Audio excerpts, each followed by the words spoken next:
मुजफ्फरनगर की सियासत में शाहनवाज राणा एक जाना पहचाना नाम है। आजकल शाहनवाज राणा को लेकर के मुजफ्फरनगर की राजनीतिक गलियारों में चर्चा है कि शाहनवाज राणा का क्या होगा। 5 दिसंबर से जेल में बंद शाहनवाज राणा की एक मामले में जमानत हो जाती है तो दूसरे मामले में फिर शाहनवाज राणा जेल में ही बंद रह जाते हैं। पिछले दिनों हाई कोर्ट से शाहनवाज राणा की एक मामले में जमानत हुई, लेकिन अभी गैंगस्टर के मामले में मुजफ्फरनगर की स्थानीय अदालत ने उनकी जमानत अर्जी खारिज कर दी है। यानी अब गैंगस्टर का मामला भी शाहनवाज राणा का इलाहाबाद हाई कोर्ट में पहुंच चुका है। हालांकि अभी तक कोई तारीख नहीं लगी है। तो शाहनवाज राणा क्यों जेल में है, उनके परिवार के किस किस लोगों पर इस मामले में आफत आई है, कौन नामजद हुआ, कौन जेल गया, आपको आगे अपडेट में बताऊंगा। मैं राशिद अली हूं और उससे पहले मेरा आपसे अनुरोध है कि आप हमारे चैनल खोज न्यूज को सब्सक्राइब करिए, लाइक करिए और कमेंट बॉक्स में कमेंट करके जरूर बताइएगा हमारी ये वीडियो आपको कैसी लगी। मुजफ्फरनगर की सियासत में शाहनवाज राणा को कोई नहीं जानता। शाहनवाज राणा 2007 में बिजनौर विधानसभा सीट से बहुजन समाज पार्टी के टिकट पर चुनाव जीते। शाहनवाज राणा साल 2014 का समाजवादी पार्टी के टिकट पर बिजनौर लोकसभा से चुनाव लड़े। उनकी बीवी जिला पंचायत की चेयरमैन रह चुकी है। शाहनवाज राणा वैसे तो सियासत के हाशिए पर थे। खतौली विधानसभा चुनाव लड़ा, मीरापुर उपचुनाव लड़ना चाहते थे, लेकिन कादिर राणा की पुत्रवधू के आने की वजह से वो पीछे हट गए। लेकिन 5 दिसंबर को एक ऐसी घटना घटी जिसने शाहनवाज राणा को बड़ी मुश्किल में ला करके खड़ा कर दिया था। दरअसल 5 दिसंबर की सुबह सुबह मुजफ्फरनगर के राणा चौक पर कादिर राणा की राणा स्टील फैक्ट्री है। कादिर राणा की इस स्टील फैक्ट्री पर जीएसटी की टीम ने छापेमारी की। छापेमारी के बाद कुछ ऐसा विवाद हुआ कि शाहनवाज राणा को मुजफ्फरनगर की जेल में जाना पड़ा।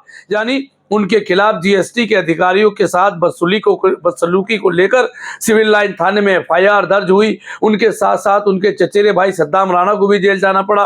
कादिर राणा की 2 बेटियों के खिलाफ भी एफआईआर हुई और कादिर राणा के बेटे को भी मेरठ जेल में बंद रहना पड़ा। हालांकि कादिर राणा भी इसमें मुलजिम बनाए गए थे, लेकिन कादिर राणा को हाईकोर्ट से राहत मिल गई और उन्हें जेल नहीं जाना पड़ा। हालांकि बाद में सद्दाम राणा, कादिर राणा की बेटियों की तो बाहर से बाहर जमानत हो गई थी और कादिर राणा के बेटे शाह मोहम्मद को भी हाई कोर्ट से बेल मिल गई और वो भी जेल से बाहर आ चुके हैं। लेकिन अगर जेल से कोई बाहर नहीं आया, इस पूरे प्रकरण में अगर कोई सबसे ज्यादा किसी को नुकसान उठाना पड़ा तो वो नाम पूर्व विधायक शाहनवाज राणा का है। हालांकि शाहनवाज राणा की कादिर राणा से सियासी अदावत थी। सियासी अदावत के बाद भी कादिर राणा के मामले में शाहनवाज राणा पहुंचे और वहीं से उनका खराब दौर शुरू हो गया। इस पूरे मामले में पूर्व सांसद कादिर राणा और उनके परिवार को लगातार राहत मिलती चली गई। जैसा कि हमने पहले भी बताया था कि मामला कादिर राणा का था और उसमें फंस शाहनवाज राणा गए। खैर, शाहनवाज राणा की जीएसटी के मामले में अदालत से जमानत हो गई, लेकिन शाहनवाज राणा को जम्बूदीप एक फर्म थी, उसमें आरोपी बना दिया गया। एक मुकदमा दर्ज हुआ था।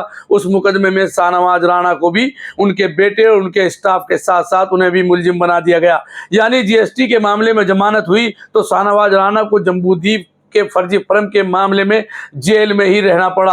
हालांकि बाद में ऐसा भी वक्त आया जब शाहनवाज राणा से मुजफ्फरनगर की कारागार में उनके पास से मोबाइल बरामद होना बताया गया और उसी मोबाइल बरामद होने के संबंध में मुजफ्फरनगर की नई मंडी थाने में मुकदमा लिखा गया और इसी आधार पर शाहनवाज राणा को मुजफ्फरनगर की कारागार से चित्रकूट के कारागार में शिफ्ट कर दिया गया। यानी शाहनवाज राणा मुजफ्फरनगर की जेल से बहुत लंबी दूरी की जेल चित्रकूट में पहुंच चुके थे। शाहनवाज राणा की मुश्किलें यहीं कम नहीं हुई जब पुलिस ने मोबाइल बरामद वाले मामले में अपनी तफ्तीश बढ़ानी शुरू की तो उनके समधी बिजनौर से पूर्व विधायक मोहम्मद गाजी का नाम सामने आया। मोहम्मद गाजी को पूछताछ के लिए बुलाया गया, लेकिन मोहम्मद गाजी भी सिम वाले मामले में फंसते चले गए और आखिरकार उन्हें भी मुजफ्फरनगर की जेल में जाना पड़ा। इधर पुलिस ने भी शाहनवाज राणा के बेटे, उनकी पत्नी और पुत्रवधू के नाम भी एक नोटिस जारी किया। बताया भी जाता है कि अभी हाल के दिनों में शाहनवाज राणा के ड्राइवर को भी नई मंडी पुलिस ने तलब किया था, उससे कुछ पूछताछ की थी। हालांकि बाद में उसको छोड़ दिया गया। अब शाहनवाज राणा के समधी मोहम्मद गाजी भी मुजफ्फरनगर की जिला कारागार में बंद है।